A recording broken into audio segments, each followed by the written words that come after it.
Agent Morris with the NSA. We have identified some very, very interesting anomalous type of aircraft. The traffic is quite luminous and is exhibiting some non-ballistic motion. Over. Move very rapidly at any speed or whether any direction it wanted to go. Why it could change and go to the right or the left or go crossways without hesitating a bit. What do you think it was? Well, if they call it a flying saucer, that's what it is.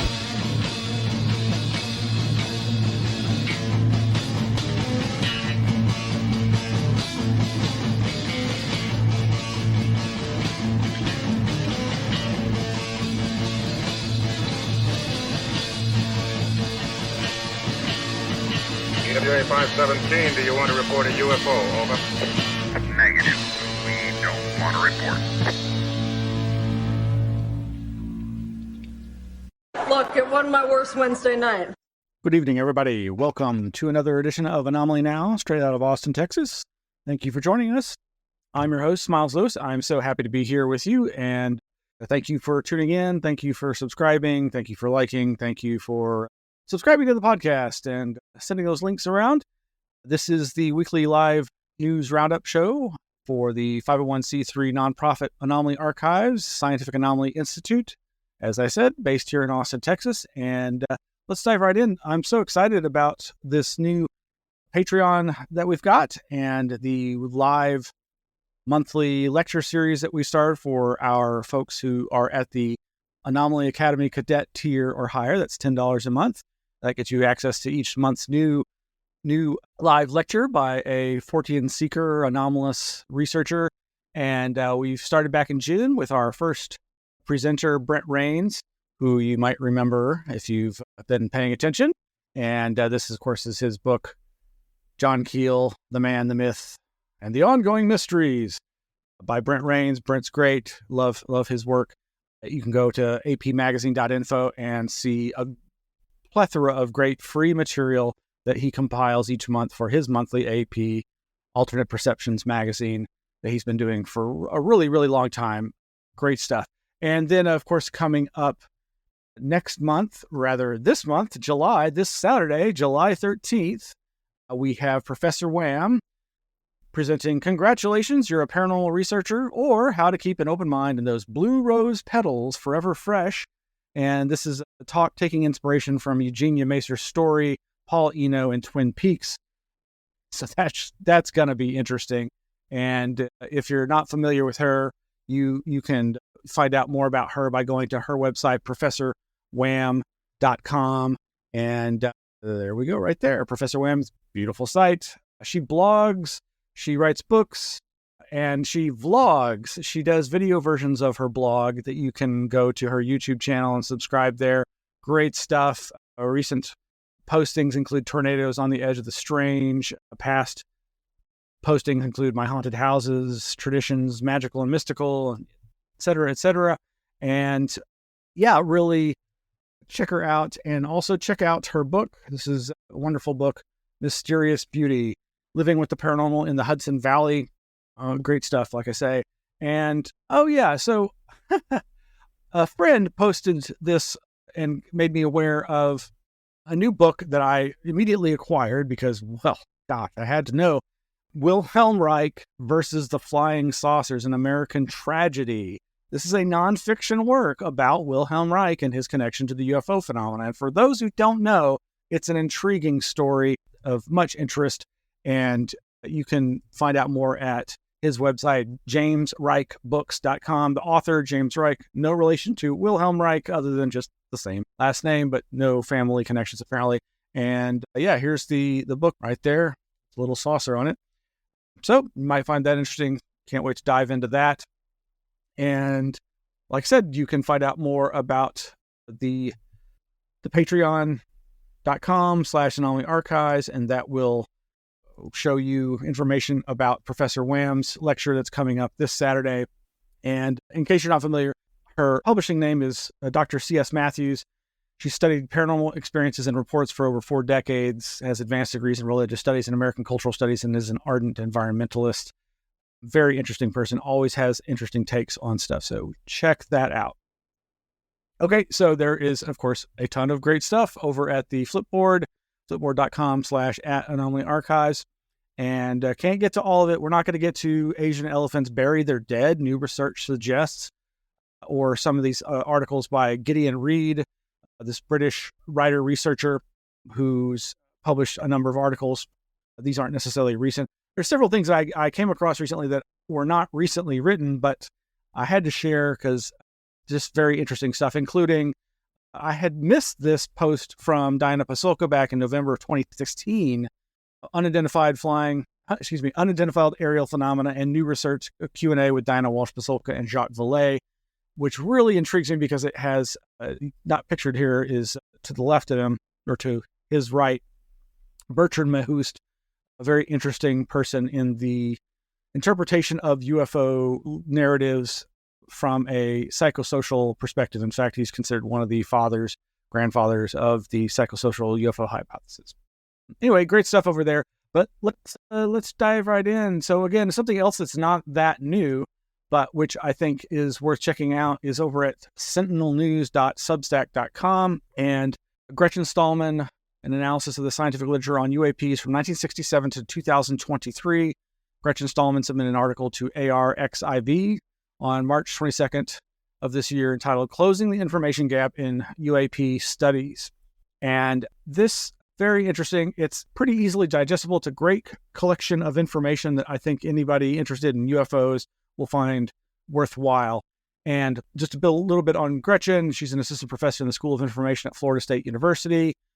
She also has more than 10 years of professional experience related to librarianship and information management, gathered by working in the Joseph R. Skeen Academic Library and as a documentation specialist for the Atacama Large Millimeter Submillimeter Array, ALMA, ALMA, Telescope Project. If you're not familiar with that name, if that doesn't ring any bells, that's this big, large array down in the desert in Chile, in South America. It's a very interesting place in that there's, among the many mummy stories in the UFO scene is the Atacama mummy, which is this tiny little, basically embryonic skeleton mummy that's been debunked. Stephen Greer was very interested in this, and Garry Nolan, the famous Garry Nolan researcher, actually, I think he kind of came to prominence because in the UFO field because of his investigation of the DNA analysis of that little being. And of course, it has a long history. You can look it up. But the Atacama Desert is where that was from.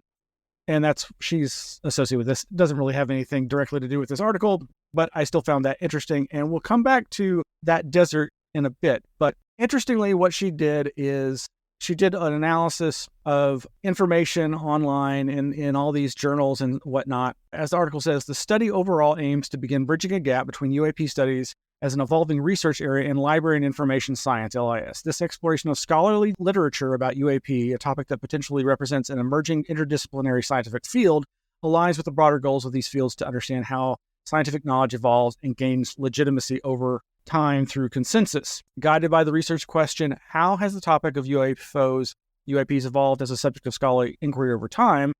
An exploratory scoping review was conducted by the scientific and technical information platform Web of Science, with the following query limited to titles and abstracts. Anyway, it's got some graphs and some pie charts, which is all very interesting, but they did break down the different areas. As you can see here, psychology and other were the largest percentages for subject matter areas, with religion at 13% being the third largest, and then all these other areas ranging from history and philosophy to engineering, geology, sociology, etc., being much, much smaller. And then several of these areas are broken down, and they give links to some of these papers that make up that subset. And so some very interesting stuff here, and especially under social sciences. There's these links to articles. Martina Sanabria shows how narratives such as UFO reports were sensationalized by the media to distract from political corruption in Costa Rica between 1979 and 1985. And then she mentions another article or the author of this article does. Hayes uncovers the history of the Canadian government's investigation into UFO reports, yada, yada, yada. And then there's another one based on observation of growth in consumers visiting UFO and alien tourism attractions and locations. Wright presents a multidisciplinary analysis to highlight the relationship between UFOs, extraterrestrials, and the tourism industry. Obviously, legend tripping has become a big thing, and many municipalities have recognized the opportunity there to get a little dinero. Oh, I got to find that clip. UFO might as well stand for unidentified financial opportunity. There's some other very interesting bits in here, just tons of stuff. Let's see. There's one.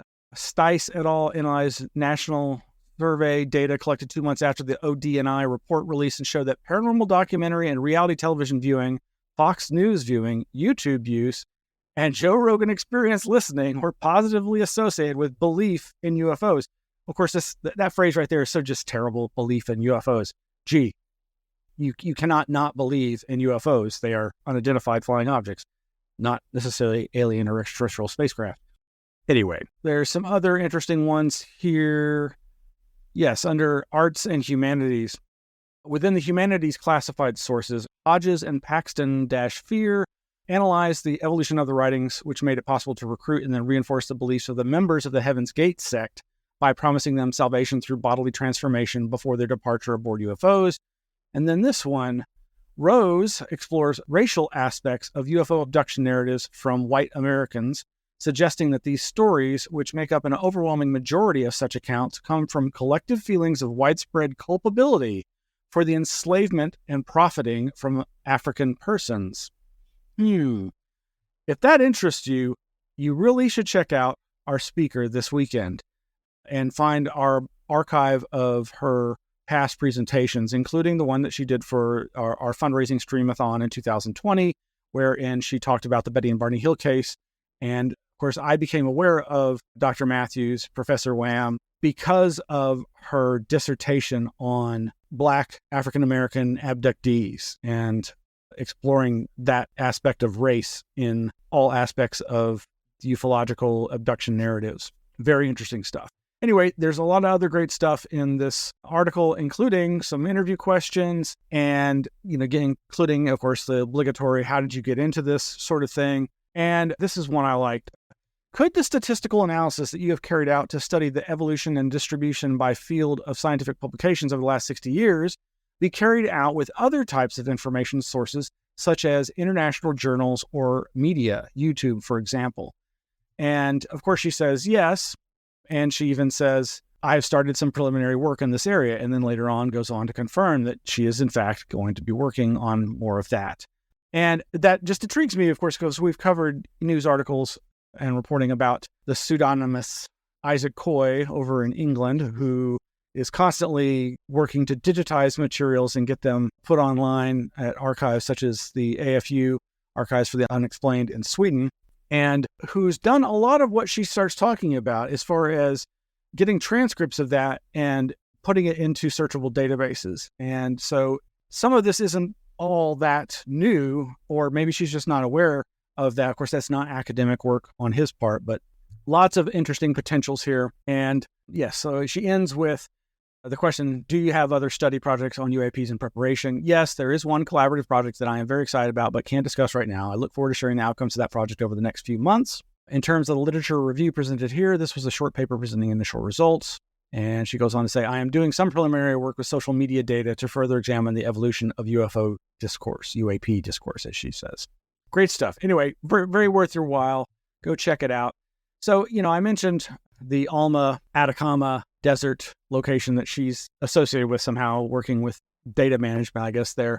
And I recently listening to some great podcasts that have reminded me of my intense interest in certain areas, like the idea of the shadow biosphere, the idea that, as John Keel and others have long talked about, human perception is so limited to a very narrow frame of reference, both in terms of our visual ability, our hearing ability, and other sensing.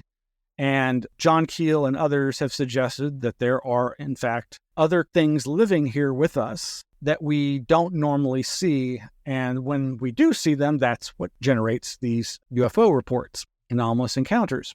And one of the things that I'm going to get to, and I do want to tip my hat to a friend who passed almost 10 years ago, Ravi Brisbasi, who is somebody I knew through the INAX nonprofit here that I was part of, the Institute for Neuroscience and Consciousness Studies.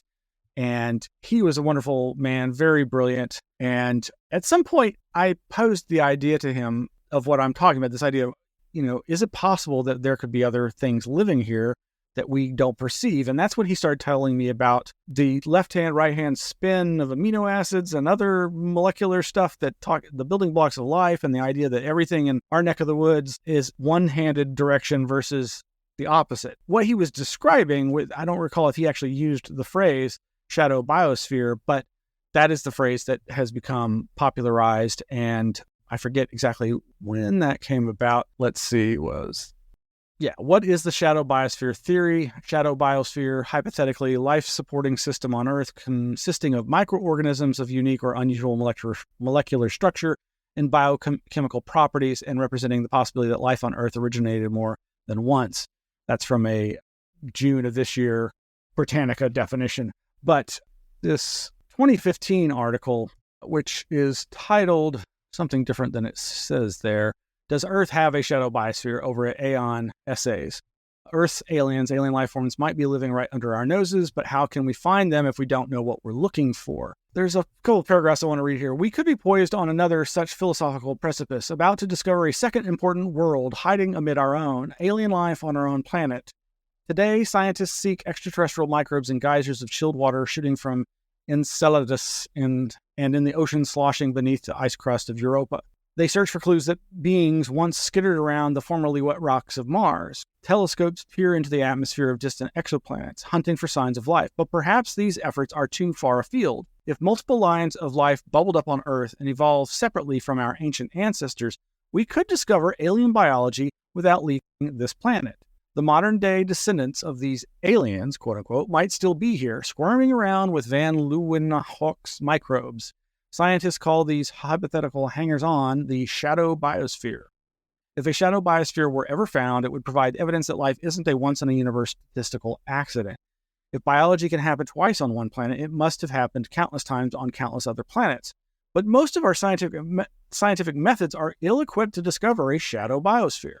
And that's a problem, says Carol Cleland, the originator of the term and its biggest proponent.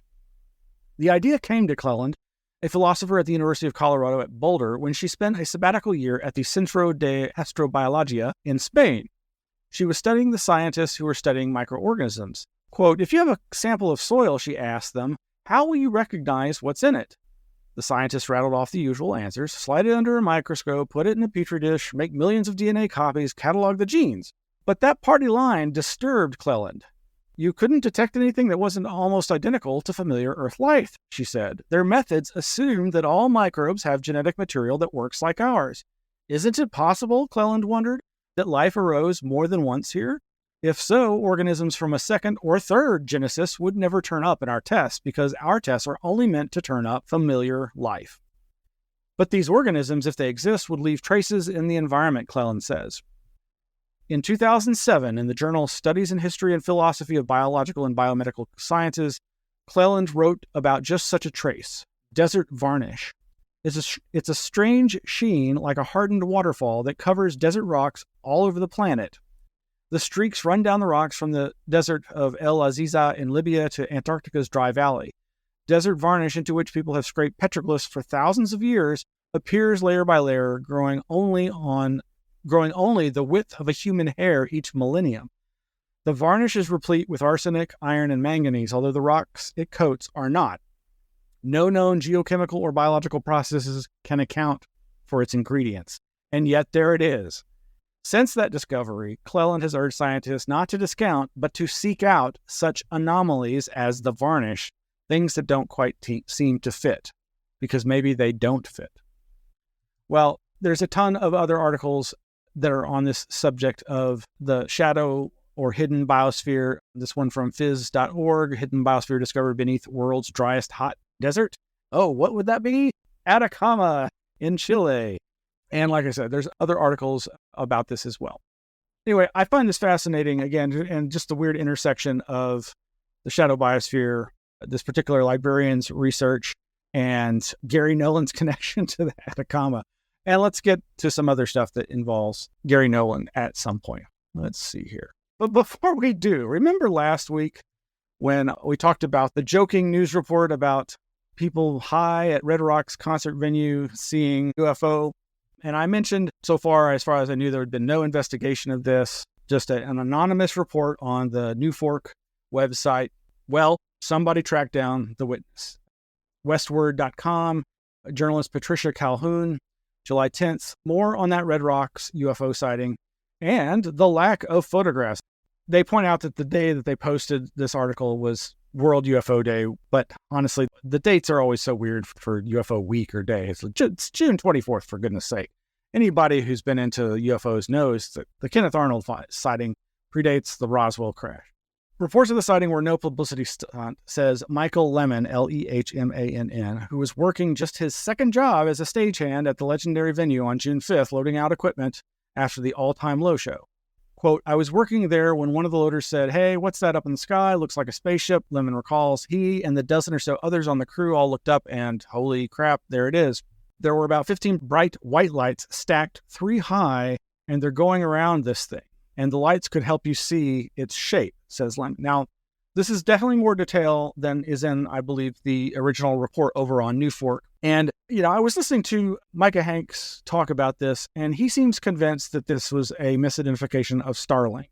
And certainly I've seen plenty of people freaking out over the trail of lights up in the sky and thinking it's, a trail of a squadron of UFOs and flying saucers. But it's hard for me to believe that that could be misidentified. At the same time, I am very familiar of people misidentifying Venus and other celestial objects that have prosaic explanations. But there's other details that really just seem different about this. And so here it goes on. One of the stagehands grabbed a flashlight and illuminated what seemed to be a black oval disc several hundred feet long. Okay, now that had to be... I think they say they thought it was over a mile or about a mile away. So that would have to be a very powerful flashlight. Now, I've worked with such flashlights. They exist, obviously. But so we've got some extra detail here of lights, not just lights stacked in such a way that they described it as being like a 3-story building, like rows of lights. But they also describe it as being disc-shaped, though other news are reporting cigar-shaped. And then this idea of being able to see the craft and the lights that are going around it, illuminating the shape of the craft. Interesting. A flashlight? ? Why not a phone? Why didn't we get a picture? Lemon asked before I can. We're loading a semi. It's dangerous, he answers. Our hands are full and it happened so quickly. We really didn't know what we were looking for. It was maybe 30, 40 seconds. He may not have taken photo, but he took other action. I went home immediately, texted my family, Lemon recalls. Then he called the Jefferson County Sheriff, NORAD, Denver International Airport, and more. I tried calling everything that had airplanes, he says. That's interesting, and that should be verifiable if he's telling the truth. And hopefully, if they were able to reach this person, the other possible witnesses could be interviewed, and it gets more interesting. The next day, Lemon filed a report with NUFOC, National UFO Reporting Center, saying this thing was totally silent, it didn't make a sound. What's even crazier is that as soon as we all started noticing it, it stopped what we were doing to pay attention to it. The craft tipped at an angle and slowly started moving belly first. And that's the other detail that I don't know if I realized the first time I read this last week, but that's very similar to some rare reports by controversial witness researchers like Ray Stanford. Ray Stanford claims to have film footage, and many people have seen this film footage, though he doesn't offer it to be viewed publicly. Though some photos have leaked out, of saucers that are moving in a way that, people think of saucers moving like a saucer being skipped across water. But his report of his sighting and a few others out there talk about these things moving, in a vertical position. And that sounds like what he's describing here, which I don't see how that could be Starlink. It seems an odd detail for this person to mention, not knowing that kind of history. So yes, he says the craft tipped at an angle and slowly started moving belly first to the east. Then it started fading away until it was invisible. Now, in that case, I could imagine like the Starlink explanation that, yes, it just kind of goes off at an angle into the sky and becomes less visible until it's not visible anymore. But he says, it simply dissolved into the ether. We all watched it vanish. We all saw a giant disc-shaped craft hovering a few hundred feet above the ground with 3 rows of windows and lights. Then we all saw it fade into nothing as soon as it knew it was being watched. So he has contacted MUFON, the Mutual UFO Network, and there is apparently an investigation going on, but we'll see if anything comes of that. Red Rock's management says they're not aware of this. You know, they hope that people would report this if they see such things. Anyway, that's interesting. Just again, like I said last week, you know, an anonymous sighting report alleging multiple witnesses only gets interesting if more witnesses come forward, or at least that one witness that said they made the report or something, some way to investigate this. What's interesting to me also is just how widely this has been reported. You can find so many mainstream news reports about this. And of course, this seems to, as far as I've seen so far, this is the only news report that actually found the alleged report submitter. So meanwhile, over at rawstory.com, this one's actually a couple months old, but I found it pretty interesting. Rawstory.com revealed Pennsylvania has investigated more than a dozen UFO incidents in the past decade. And this came about, the information about this came about through a public hearing. It just makes you wonder, so how many other regions are doing such kind of investigations? This article says Pennsylvania residents have reported to authorities state records show after the head of the Pennsylvania Emergency Management Agency, PEMA, casually mentioned during a legislative hearing earlier this year that the agency tracks UFO sightings, the Capital Star obtained records showing PEMA has investigated more than a dozen such events in the last decade. Quote, we take all reports and we share it with the appropriate agencies to be able to investigate. Hadfield told members of the State House Appropriations Committee in February. Often dull and tedious, state budget hearings nonetheless are a chance for the legislature to grill administration officials about how they plan to spend the taxpayers' money. The cabinet secretaries flesh out the details of the governor's budget proposal, but deliver few bombshells. Every once in a while, however, an answer prompts lawmakers to look up from their stacks of white papers with surprise and demand more. And it was thus as Pennsylvania PEMA Director Randy Padfield fielded a question from State Rep Ben Waxman about potential threats to the state's nuclear plants from drones and unmanned aerial vehicles. Now, they have the video linked to the portion where this comes up. It's very humorous, and of course, some jokes are made here and there. But yeah, you can click on the video, you can follow it, and it's just a few minutes long. I'm not going to play it tonight, but the person reports, quote, we have had reports of unidentified flying objects in the past, Padfield said, before quickly moving on to the role of the Federal Aviation Administration in regulating drones. So wait, run that back again. What did you say about UFOs? House Appropriations Committee Chairperson Jordan Harris asked when Padfield had finished his answer. Padfield replied that PEMA occasionally gets reports of lights in the sky from county 9/11 centers, and upon investigation, authorities can attribute them to astronomical or earthly sources such as helicopter traffic, yada, yada, yada. Anyway, it's a cute exchange, but it's nice that this local newspaper went the next step of going, well, they investigate UFO sightings, and got a Freedom of Information Act request, and you can download that actual PDF of the different cases. Nothing really interesting other than stuff over possible nuclear sites. That's definitely interesting. But just an unexpected jewel in the news cycle. Well, going to go on to the next article, which is a doozy and is not UFO related or anything else related. And I'll get to Garry Nolan, but scientists create robot controlled by blob of human brain cells. This is crazy. A team of Chinese researchers has stuck a tiny organoid made from human stem cells into the body of a tiny robot, resulting in a Frankensteinian creation that can learn how to complete certain tasks.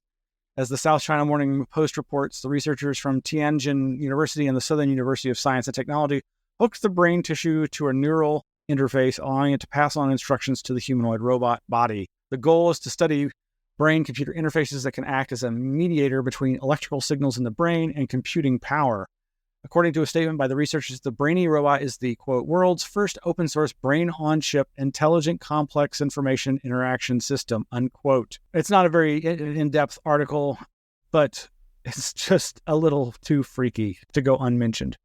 Okay, trying to get to... Slowly, I'm going to get to Garry Nolan eventually. Soul Foundation, founded by Garry Nolan, has a directory where you can download. I think they may be doing a different essay, a different white paper every month. And this fourth one is for July, called Anomalous Health Threats, Health Security Considerations for UAP. They give a summary of what they're going to talk about, including the important number 3 in the key findings. UAP-related biological effects can be viewed as a special case of the broader challenge of quote-unquote anomalous health threats, which may range from exposure to radiation or directed energy weapons to unconventional biological agents. Now, this obviously dangers associated with close encounters have long been a point of contention. Many people don't even think about this, but Jacques Vallée and others for a long time have warned about the dangers of getting too close to these things. And some of the more alternative hypotheses associated with UFO origins have to do with this idea that whatever the UFO phenomenon is, it is some kind of energy out there that you're witnessing, and your perceptions and your other physiological processes and then the whole environment can be affected by this. Thus, the idea of radiation burns in the landscape, on the ground, and the plants around. This is another way that researchers can investigate close encounter landing sites, is to try to get, biological samples, geological or dirt samples, or see if the person has been affected. And of course, there's been a lot of controversy surrounding the Skinwalker Ranch investigation site and the obvious alleged physiological effects there, going so far as to be criticized for being a human lab experiment on the security personnel and others there on site. Now, this article, I haven't had the chance to really process it, but it may or may not actually mention something else that's related to all of this, and that's AHI, anomalous health incidents, which then connects to the mystery hum and Havana syndrome phenomenon, which then again comes back to Garry Nolan. Now, the MUFON annual symposium here in Texas, one of the interesting presentations, apparently by this gentleman, Dr. Roger Stankovich, called The Havana Effect on UFO Witnesses and What the Government Isn't Telling Us. The enigma of Havana syndrome, which lies under the umbrella of AHIs, is of great interest since the actor is still unknown or its identity is highly classified. Havana syndrome was first discovered affecting U.S. diplomats and intelligence staff at the former U.S. Embassy in Havana, Cuba, in November 2016. Now, many cases have been found throughout the world. Victims report a painful acoustic sensation from a hitherto unknown source that causes debilitating symptoms of headache, nausea, anxiety, vertigo, to name a few. Many staff resigned from their positions due to decreased cognitive functioning.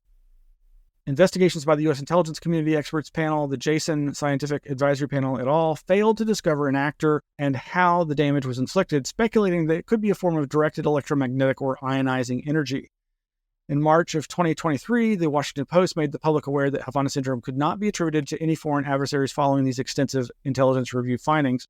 Researcher Dr. Garry Nolan observed something plaques in patients who suffered from AHI in MRI scans of the brain. So very curious to see this gentleman's presentation. I'm pretty sure he's been interviewed many times on different podcasts, so there's probably some other interviews where he touches on this online. Of course, I recently was seeing more reporting on this, people making this connection to the UFO thing, of course. It was Garry Nolan himself, and this may be the first time I saw this, but Vice.com reported on this back in 2021. Stanford professor Garry Nolan is analyzing anomalous materials from UFO crashes, but he also talks about Havana syndrome. Did the people who claimed that they'd had an encounter, especially the pilots, describe any perceivable decrease in neurological capacity? So Nolan has talked about analyzing the brain scans of military witnesses to UFO phenomenon and seeing evidence that mimics the damage caused by whatever the Havana syndrome. And again, folks are now really, like with UAP, trying to get away from UFO, rebrand it as UAP, rebrand Havana syndrome, which obviously only is called that because that's where we first heard these reports, but they've been reported all over the world, including here in the United States, including in Washington, D.C., possibly even in the White House. Garry Nolan says, in answer to the question, of the 100 or so patients that we looked at, about a quarter of them died from their injuries. The majority of these patients had symptomology that's basically identical to what's now called Havana syndrome. We think amongst this bucket list of cases, we had the first Havana syndrome patients. once this turned into a national security problem with the Havana syndrome, I was locked out of all of the access to the files because it's now a serious potential international incident if they ever figured out who's been doing it. That still left individuals who had seen UAPs. They didn't have Havana syndrome. They had a smorgasbord of other symptoms. And then they go on to talk about Skinwalker Ranch for obvious reasons. And if you're not familiar, again, there are dangerous health effects. In fact, I was going to mention a few minutes ago, there's the famous fireman's manual where there's a chapter on UFOs and the idea of, in emergencies, how responding emergency crews, what they should know if they happen to encounter a UFO. And part of it is be aware that there could be dangerous radiation or other electromagnetic effects. Yeah, there's a ton of references online to Nolan talking about Havana syndrome. And this firstpost.com article from a few years ago, Nolan further disclosed his involvement with the CIA, where he utilized his expertise in immunology to investigate medical issues experienced by individuals allegedly affected by interactions with unidentified aerial phenomena.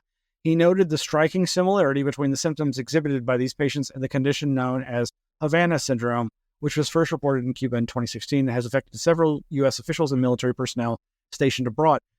I also want to point out that in that previous statement by Nolan and others, including Stankovic, they're saying that there's been no identified foreign responsible, but there is a whole other narrative saying that no, they've pretty well identified, and there are researchers who, one of the lawyers who's representing these victims has said, and others are saying that no, it's quite probably a branch of intelligence in the Soviet Union that's responsible to it, and it's implied that they've actually tracked some of these individuals.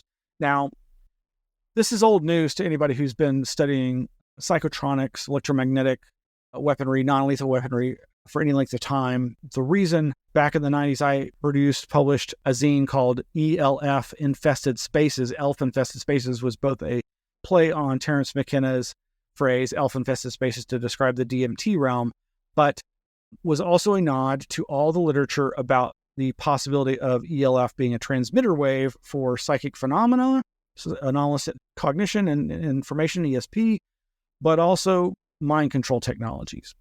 And there's a huge amount of literature out there about how you can manipulate people's brainwaves through electromagnetics and influence their behavior or induce voices. Over at Willie Strieber's UnknownCountry.com is this article from May of this year. The government is lying. Attorney Mark Zaid, Z-A-I-D, discusses Havana syndrome cover, or AHIs. This is a nice, lengthy article with a link to one of the other places where you can see that interview with Zaid, the May 1st edition of Matt West's The Good Trouble Show. And where Zaid says, quote, he was retained by State Department personnel, real diplomats who were based in Havana, to represent them in their efforts to have the federal government recognize their long-term debilitating symptoms. This set of diplomatic clients was soon followed by clients from the Defense Intelligence Agency, from the CIA, FBI, USAID, the U.S. Agency for International Development, and from the Commerce Department. So this has really had wide-ranging effects. Is there a UFO connection? Well, seemingly, allegedly, according to Garry Nolan, but of course, as he said, those files have been taken away from him because of the national security element of this. Who knows? And there's, just to drive this home, another reference over in a interview that Garry Nolan did with Tucker Carlson. This website, summarize.tech, has a, I guess, AI-generated summary of that interview, in which it mentions in the first 5 minutes, Garry Nolan discusses the physical effects of UFOs on humans. He mentions a military personnel who had an interaction with an object in Great Britain near a nuclear bunker and later suffered from nauseousness and long-term consequences to his heart. While he acknowledges that it is open to debate whether the object directly caused these medical consequences, he uses this example to highlight the potential physical effects of UFOs on human bodies. Dr. Nolan also talks about the government's handling of cases like Havana syndrome and UFO sightings and how they are eventually categorized for further investigation. Wild stuff. Okay, in the home stretch here. So I keep coming back to contrails, chemtrails, geoengineering.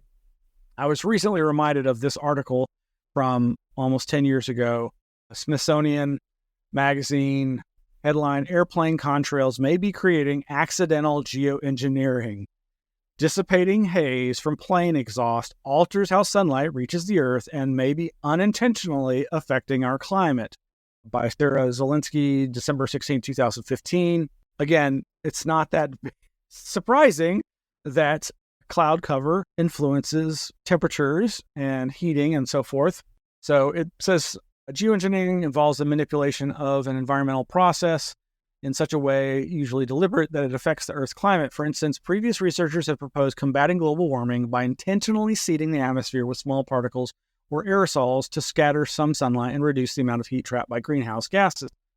Long and his colleagues don't yet have enough data to know how much of an effect the icy haze left by airplanes may be having on the climate, or whether it is contributing to warming or cooling, but its existence demonstrates yet another way that humans might be altering the climate system, Long says.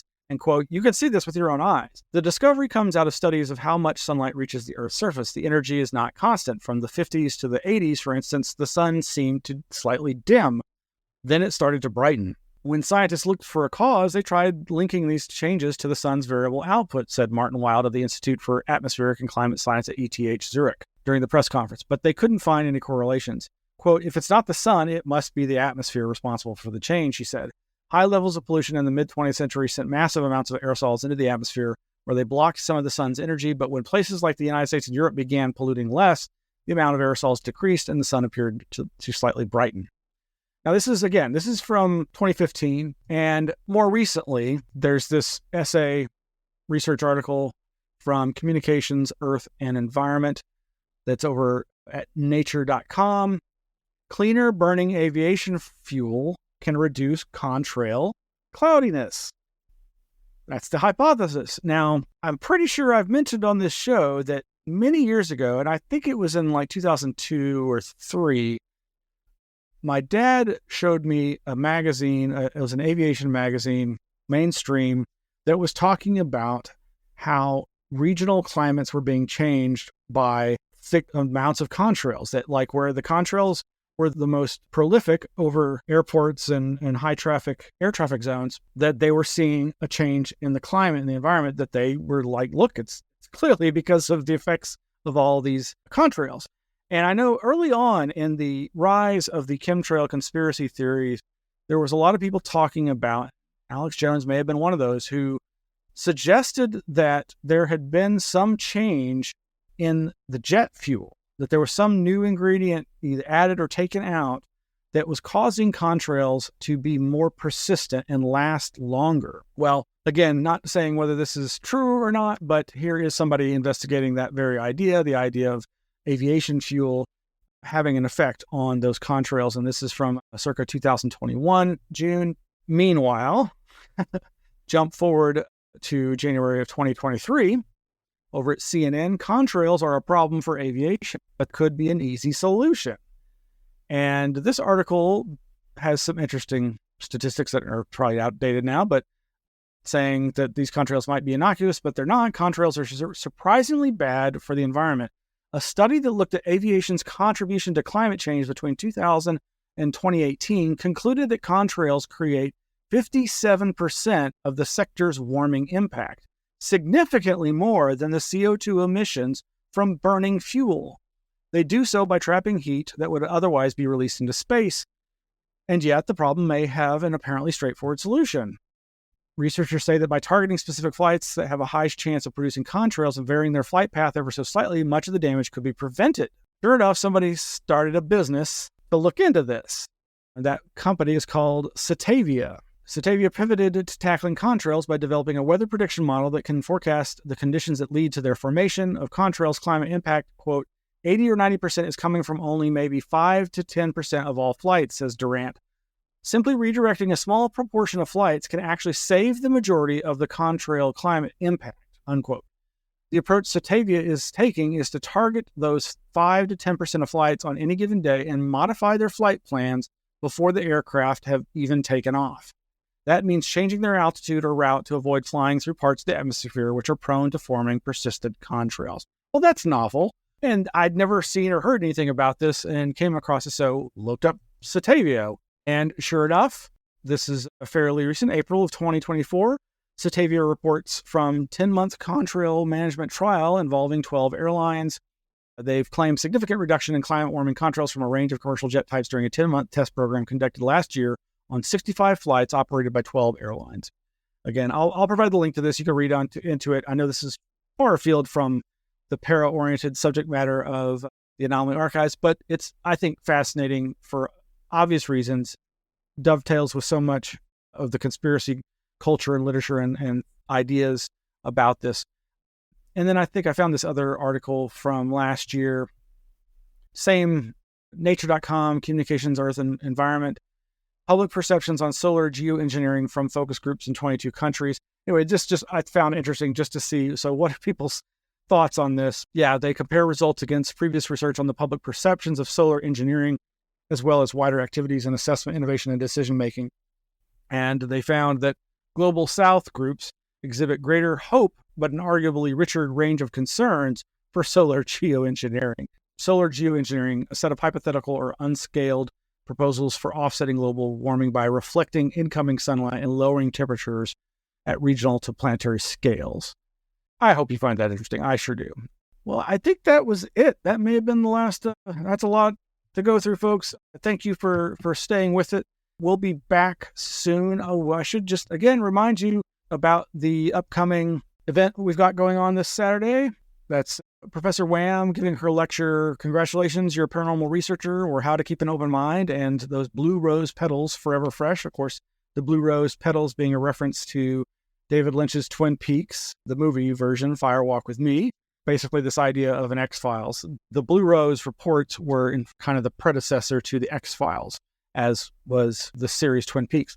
Then coming up next month, if you're a member of our Anomaly Academy Cadet tier over at our Patreon, we've got other presentation coming up, including Joshua Cutchin on August 24th, who will be talking about SoulCraft, understanding the UFO as a death symbol. This is a fascinating subject. Joshua Cutchin is an amazing researcher and has done just so much needed research into these cross-cultural narratives that seem to dovetail in ways that might be unexpected to most. So check out the upcoming events this weekend with Professor WHAM, and you can find out more at patreon.com/Anomaly Archives.